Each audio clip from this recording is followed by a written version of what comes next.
Newland TV, nous allons vous présenter le bar de l'amitié 9 avec Paul Mathieu et Franck Larcher. Merci et à bientôt sur Newland TV. Bonjour chers amis téléspectateurs, nous sommes au 9e bar de l'amitié, en ce qui me concerne le 9, et c'est tout neuf. Nous recevons ce soir monsieur Paul Mathieu. Bonjour. Et Franck Larcher. Bonjour à tous. Ce soir, nous allons parler de l'artisanat. Nous avons parmi nous deux artisans. Qui veut commencer? Quelle est la situation de l'artisanat en Guadeloupe? L'artisanat en Guadeloupe, pour moi, elle est critique. Elle est très critique, surtout dans le bâtiment. Quel que soit le secteur, le métier, pour moi, c'est critique. Gagner sa vie maintenant dans l'artisanat, c'est pas évident maintenant. Mais qu'est-ce que tu en penses, toi? Qu'est-ce que tu en penses? Bien sûr que j'en pense aujourd'hui, c'est que j'ai 65 ans, je travaille toujours. Et le secteur artisanal a été trompé par des gens mal intentionnés parce qu'ils ne se sont pas rendus compte il y a 13 ans. Le secteur artisanal était basé sur 500 francs jour. Aujourd'hui, il est basé sur 400 francs jour. Et les gens veulent me dire qu'ils veulent lancer l'artisanat en Guadeloupe. Je me demande les 100 francs, où est-ce que c'est passé? Qu'est-ce que tu en penses, Patrick?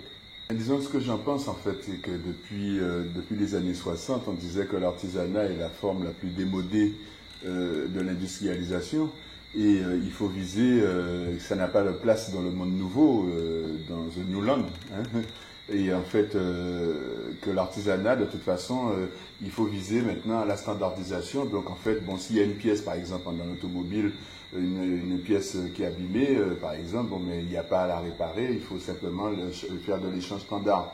Donc depuis quelques années quand même, depuis les années 60, l'artisanat était déjà pratiquement condamné, c'est-à-dire le faire soi-même, le faire manuel, et je ne sais pas ce que vous en pensez. Donc l'artisanat est condamné en fait depuis les années 60, c'est ce qu'on apprenait à l'école. Donc qu'est-ce que tu en penses, Franck? Mais qu'est-ce que j'en pense? J'en pense, comme dit mon confrère Paul, qu'on a été trompé, quoi. On a été pris comme cible, quoi. Je me rappelle dans les années 85-86, quand j'ai commencé dans mon métier, c'était la marque, la fameuse marque, qu'on traçait les lettres et tout, qu'on peignait et tout, mais maintenant, on a été on a été dépassé, quoi. Maintenant, c'est avec l'évolution, les ordinateurs, la technologie, l'artisanat. Est-ce qu'on peut même dire l'artisanat avec un grand A? C'est plus là, c'est fini ça, c'est fini. Maintenant, c'est les machines, c'est tout, les machines qui remplacent l'homme, quoi. Oui, c'est vrai que tu es peintre en lettres, donc Franck est peigné à la main, là maintenant, ben, c'est plutôt à l'ordinateur, et en fait, les coûts ne sont pas les mêmes, et les coûts de production ne sont pas les mêmes, et bien entendu, la concurrence est de plus en plus difficile, puisque bon, maintenant tout le monde s'improvise peintre en lettres, en fait. Ben, comme tu dis, tout le monde s'improvise, disent qu'ils sont peintres en lettres. Mais quel peintre en lettres? Quand je vois tous ces panneaux que je vois sur le bord des routes, le numérique, tout ça, mais le client, lui, s'en fout de tout ça. Lui, ce qui l'intéresse, c'est la dernière ligne du devis et tout. Tout le monde se dit graphiste, mais je trouve que ça a changé, on a été dépassé, quoi. Et voilà, le métier, il est mort, quoi. C'est plus du peintre en lettres, c'est du copier-coller, c'est du n'importe quoi. Les gens acceptent n'importe quoi, et puis voilà, quoi. Et gagner sa vie, ça devient maintenant un parcours du combattant, quoi. C'est plus comme avant, c'est fini. L'artisanat, pour moi, c'est fini. C'est fini. On le vit tous les jours, la crise et tout, on le vit tous les jours. Bon, on n'a pas le choix, il faut se battre, il faut tous les jours se battre pour gagner sa vie, quoi. Mais je pense plus survivre et non gagner sa vie. On survit actuellement, voilà, quoi. Ben, c'est effectivement important, puisque bon, on est obligé de garder les prix, puisque bon, il n'y a pas forcément de protection de l'artisanat en Guadeloupe.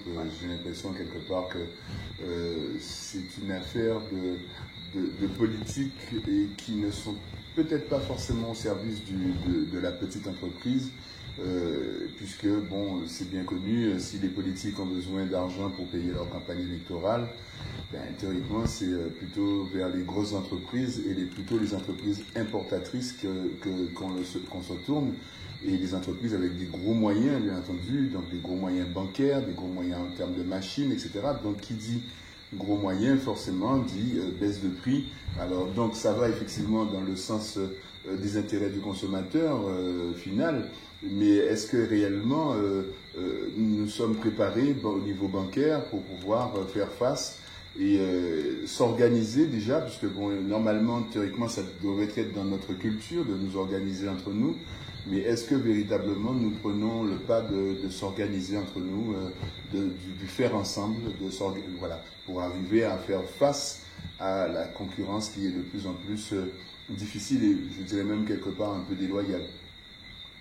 Alors je ne sais pas ce que pense Monsieur Paul Mathieu qui a été quand je l'ai connu un bon mécanicien, un grand mécanicien, un inventeur important, un homme qui avait beaucoup d'idées et je ne sais pas aujourd'hui à quel point il en est. Bien mon cher Patrick, je te dirais ceci, après 50 années de bons et loyaux services pour le peuple, pour la communauté et peut-être pour le monde entier, je me rends compte chaque fois, on casse tout et on recommence. Pourquoi? Parce que nous sommes issus de, je ne sais pas, d'une espèce de bande organisée qui touche à tout, qui s'enrichit sur tout. Et la majorité des classes politiques ont pris le pouvoir économique de la Guadeloupe depuis X temps. Et ça nous a échappé. Ce sont les maires qui donnent du travail pour être élus. Ça, c'est un. La deuxième chose, c'est que toutes les complications que nous avons aujourd'hui pour industrialiser la Guadeloupe, elle est verrouillée. Verrouillée au profit de gens qui font du dumping sur tout ce qui est jetable dans les pays industrialisés. Je le précise, tout ce qui est jetable, ce que les gens ne veulent pas dans les pays civilisés, on les déverse dans le tiers-monde. Avec des conséquences malheureuses et douloureuses que nous avons aujourd'hui. Pourquoi? Parce que je ne peux pas croire que j'ai plus de 50 années, un demi-siècle de bons et laborieuses actions bienfaitrices, comme on dit, pour que nous ayons un avenir juste et meilleur. Il y a 13 ans, notre vie était basée et réglée sur 500 francs. Avec l'arrivée de l'euro, elle est basée sur 400 francs et nous avons 250% d'inflation. Et les gens font toujours semblant avec dignité. Je peux vous assurer, c'est les conséquences que nous payons aujourd'hui avec les jeunes qui ont complètement pété les plombs. Il n'y a pas de gens à talent en Guadeloupe encore, c'est fini. Le doigt, et je le dirai toujours, vous savez, je dis la vérité, même si ça frôle les limites du mépris, c'est le doigt de cuissage pendant l'esclavage qui est passé en système économique et politique et industriel en Guadeloupe. En que baron faveur, baron faveur à baron faveur. Et tout passe par le favoritisme qui est un délit fédéral, mais qui est une action bienfaitrice dans notre communauté aujourd'hui. Alors il faut que ça cesse et que nous prenions la Guadeloupe à bas le corps sur de nouvelles bases économiques, déjà sur le plan de la santé, de l'agriculture, de la pêche, mais aussi de l'art culinaire, parce qu'il faut bien manger. Et un Guadeloupéen moyen ne fait qu'un seul repas par jour parce qu'il n'a pas suffisamment d'argent pour payer la deuxième. Disons qu'avec un constat aussi catastrophique, en fait, bon, je me pose la question de savoir, en fait, si nous n'avons pas raté le coche quelque part à un moment donné, est-ce que nous avons pensé labellisation, puisque bon, labellisant, à ce moment-là, ben, il y aurait un prix, un prix 1, un prix 2, un prix 3, puisque bon, ici en Guadeloupe, on a la tendance à parler d'artisans de grandes cognées, de petites cognées. Donc théoriquement tous les artisans ne sont pas du même niveau, donc il y a un nivellement par le bas et ceux qui sont dans l'excellence, bon mais en fait finalement se retrouvent comment dirais-je, happés. C'est un peu comme la différence entre le pain artisanal et le pain industriel. Théoriquement il devrait y avoir deux prix différents pour le même grammage. Donc moi je dis qu'il serait temps peut-être éventuellement de prévoir, parce que bon il faut quand même laisser cette émission quand même sur une note positive.